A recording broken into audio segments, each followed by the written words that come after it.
रामकृष्ण हरी माऊली. आजच्या धावत्या युगात प्रत्येकाला वेळेची कमतरता आहे. आपण सर्व या स्पर्धेच्या युगात खूप व्यस्त झालेलो आहे. प्रत्येक जण सुख मिळवण्यासाठी धावत आहे, परंतु ते सुख प्राप्त होत नाही. जे सुख प्राप्त होते ते फक्त क्षणिक सुख आहे. त्यानंतर मनुष्य हा नैराश्याकडे जातो आणि आपल्या मिळालेल्या या सुंदर जीवनाचा ऱ्हास करून घेतो. परंतु मित्रांनो, आपल्या सनातन धर्मात जीवनाचे खरे सुख कशात आहे हे आपल्या साधू संतांनी शोधून काढलेले आहे. आपल्या साधू संतांनी आपले आयुष्य खर्ची करून आपल्याला ज्ञानाचे भांडार मोकळे करून दिलेले आहे. मित्रांनो, त्या साधू संतांचे ज्ञानामृत तुमच्यापर्यंत या यूट्यूब चॅनलच्या माध्यमातून परमेश्वराच्या कृपेने मी करत आहे. मित्रांनो, तुम्हाला विनंती आहे, व्हिडिओला लाईक करा, शेअर करा आणि चॅनलला सबस्क्राईब करा. मित्रांनो, आज आपण संत नामदेवरायांचा एक सुंदर असा अभंग बघूया. संत संगतीचे काय सांगू सुख, आपण पारिखे नाही तेथे. साधू थोर जाना, साधू थोर जाना, साधू थोर जाना कलियुगी. इह लोकी तोची सर्व भूमी सम, शरीराचा भ्रम येणे कदा. नामा मने गाय दूध एकसरे, साधू निरंतर वर्ते तैसा. मित्रांनो, या अभंगातून नामदेव महाराज सांगतात की या कलियुगात आपल्याला तारणारा एकच मार्ग आहे आणि तो म्हणजे संतांची संगत. संत आपल्याला स्वार्थ, अहंकार आणि भेदभाव सोडून सर्वांवर प्रेम करायला व समभाव ठेवायला आणि निरंतर भगवंताचे नाम घ्यायला शिकवतात. मित्रांनो, आता आपण अभंगाचे पहिले चरण आणि त्याचा भावार्थ बघूया. संत संगतीचे काय सांगू सुख, आपण पारिखे नाही तेथे. मित्रांनो, येथे संत नामदेव महाराज अभंगाच्या या चरणातून आपल्याला सांगतात की संतांच्या सहवासात मिळणारा आनंद मी शब्दात सांगू शकत नाही. कारण संतांच्या ठिकाणी हा आपला, हा परका असा भेद नसतोच. हा उच्च जातीचा, हा हलक्या जातीचा असा कुठल्याही प्रकारचा भेद नसतो. तिथे गेल्यावर सगळेजण एकाच ईश्वराची लेकरे म्हणून प्रेमाने राहतात. संतांच्या संगतीत गेल्यावर मनाला खूप शांती आणि समाधान मिळते.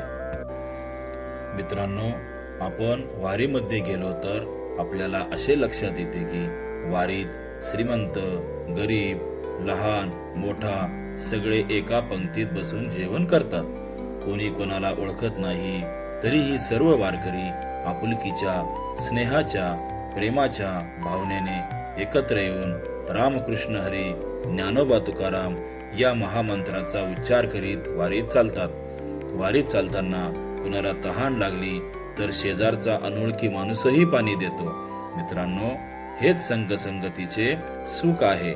नामदेव महाराज म्हणतात की संतांच्या संगतीत जाती, पैसा, नाव याचा भेद संपतो. इथे फक्त प्रेमच शिल्लक राहते. थोडक्यात सांगायचे ठरले तर संतांच्या संगतीत गेल्यावर मनातील भेद मिटतो आणि फक्त एकोप्याचे सुख शिल्लक राहते.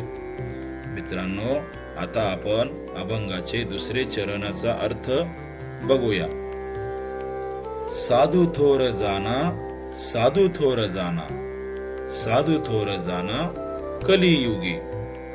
मित्रांनो, या अभंगाच्या या चरणातून नामदेव महाराज 3 वेळा आपल्याला सांगतात की साधू थोर जाना, साधू थोर जाना. याचा अर्थ असा की या कलियुगात साधू संत हे खूप थोर आहेत, हे ओळखा, असे नामदेवराय आपल्याला ठासून सांगतात. संत श्री नामदेव महाराज म्हणतात, या कलियुगात लोभ, मोह, माया, राग, द्वेष, खोटेपणा खूप वाढू लागला आहे. अशा वेळी मनुष्य प्राणी हा संभ्रमात पडतो. त्याला योग्य काय आणि अयोग्य काय हे कळेनासे होते. कधी कधी तो वाईट संगतीच्या अधीन जातो. मित्रांनो, नामदेव महाराज म्हणतात की अशा वेळी या गोंधळलेल्या मनस्थितीतून बाहेर काढायला आणि देवाचा मार्ग दाखवायला फक्त साधू आणि संतच मदत करू शकतात. मित्रांनो, या ठिकाणी तुमच्या मनात शंका येईल की या कलियुगात साधू संतांनी बाजारात व्यापार मांडलेला आहे, तर आम्ही खरे संत कसे ओळखावे? मित्रांनो, नामदेवराय या ठिकाणी तुमच्या शंकेचे निरसन करतात. ते म्हणतात की साधू म्हणजे ज्यांनी स्वतःचे मन जिंकले आहे, ज्यांना मान सन्मान, पैसा, प्रतिष्ठेचा मोह नाही आणि जे दिवस रात्र भगवंताच्या चिंतनात राहतात. नामदेव महाराज म्हणतात, म्हणून कलियुगात त्यांचे स्थान सर्वात मोठे आहे. म्हणून त्या साधू संतांना ओळखा, त्यांच्या सानिध्यात जा, त्यांनी दिलेला मार्ग अंगीकारा, त्यांचे विचार ऐका आणि आपले जीवन धन्य करून घ्या. मित्रांनो, एक व्यक्ती एका जंगलात रात्रीच्या अंधारात वाट चुकला होता. त्यामुळे तो वाटसरू व्यक्ती घाबरून भीतीपोटी एका ठिकाणी बसला. तेवढ्यात हातात कंदील असलेला एक वाटसरू तेथे आला. त्याने त्या व्यक्तीला आधार देत योग्य वाट दाखवून जंगलाच्या बाहेर काढून त्याच्या गावापर्यंत सुरक्षित पोहोचवले. मित्रांनो, येथे कलियुग हे अंधारमय जंगल आहे आणि या अंधारमय जंगलात मोहमायेच्या अनेक वाटा आहेत आणि कंदील घेऊन आलेला वाटसरू म्हणजे संत आहे. हेच संत आपल्याला या कलियुगाच्या मोहमायेच्या अंधारमय जंगलातून भटकवण्यापासून वाचवतात आणि देवापर्यंत पोहोचवण्यासाठी भक्तीचा मार्ग दाखवतात. मित्रांनो, म्हणूनच संत नामदेव महाराज सांगतात की या कलियुगात संतांची संगत म्हणजे सर्वात मोठा खजिना आहे. त्या संतांना तुम्ही थोर मानून त्यांचा अनुग्रह. मित्रांनो, आपण या अभंगाचे 3रे चरण बघूया. इह लोकी तोची सर्वाभूती सम, शरीराचा भ्रम येणे कदा. मित्रांनो, श्री संत नामदेव महाराज या चरणातून आपल्याला या कलियुगात खरा साधू कसा ओळखायचा ते सांगतात. नामदेवराय म्हणतात की खरा साधू या जगातील सर्व प्राण्यांमध्ये एकच परमेश्वर पाहतो. तो कोणाचाही द्वेष करत नाही. त्याला त्याच्या शरीराचा मोह नसतो. त्याला त्याच्या देहाचा अहंकार नसतो. इतरांपेक्षा मी वेगळा आहे असे तो कधीही मानत नाही. तो देहापेक्षा आत्म्याला महत्त्व देतो. संत ज्ञानेश्वर महाराज त्यांच्या हरिपाठातून एका अभंगात म्हणतात की कापुराची वाती उजळली ज्योती, ठाईच समाप्ती झाली जैसी. संत ज्ञानेश्वर माऊली म्हणतात की जशी कापुराची वात एकदा पेटली की ती स्वतः जळून संपूर्ण प्रकाश देते आणि शेवटी कापूर आणि वात दोन्हीही शिल्लक राहत नाही. फक्त उजेड आणि सुगंधच मागे राहतो. तसाच खरा संत किंवा साधू असतो. तसेच खरा साधू किंवा संत याप्रमाणे असतात. ते आपले संपूर्ण आयुष्य स्वतःचा देह, मन, अहंकार हे सगळे देवाच्या सेवेसाठी जाळून टाकतात. ते कापुराच्या वातीप्रमाणे शेवटी स्वतःसाठी काहीच ठेवत नाही. शेवटी त्यांचा देह संपला तरी त्यांचे विचार, त्यांचे प्रेम, त्यांनी दिलेला ज्ञानाचा प्रकाश लोकांच्या मनात कायमस्वरूपी राहतो.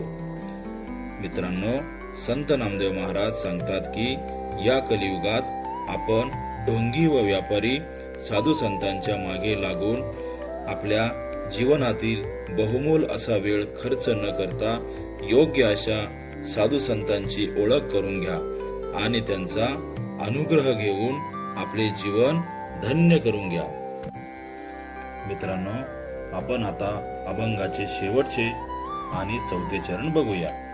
नामा मने गाय दूध एक सरे, साधू निरंतर वर्ते तैसा. मित्रांनो, संत नामदेव महाराज अभंगाच्या शेवटच्या चरणात आपल्या सुंदर असे उदाहरण देतात. जशी गाय तिच्या वासराला जन्म दिल्यानंतर तिचे पूर्ण आयुष्य फक्त दूध देण्यासाठी आणि वासराचे संगोपन करण्यासाठी जगते, तसेच साधू संतही एकदा देवाला शरण गेल्यावर आयुष्यभर फक्त भगवंताची सेवा करतात आणि त्यांच्या आयुष्यातील त्यांचे प्रत्येक कार्य हे देवासाठीच असते. त्यांच्या आयुष्यात त्यांची दुसरी कोणतीही इच्छा, स्वार्थ, मोह, माया शिल्लक राहत नाही. मित्रांनो, जसे एका आईने मुलाला जन्म दिल्यावर आई तिच्या स्वतःच्या आवडीनिवडी बाजूला ठेवते.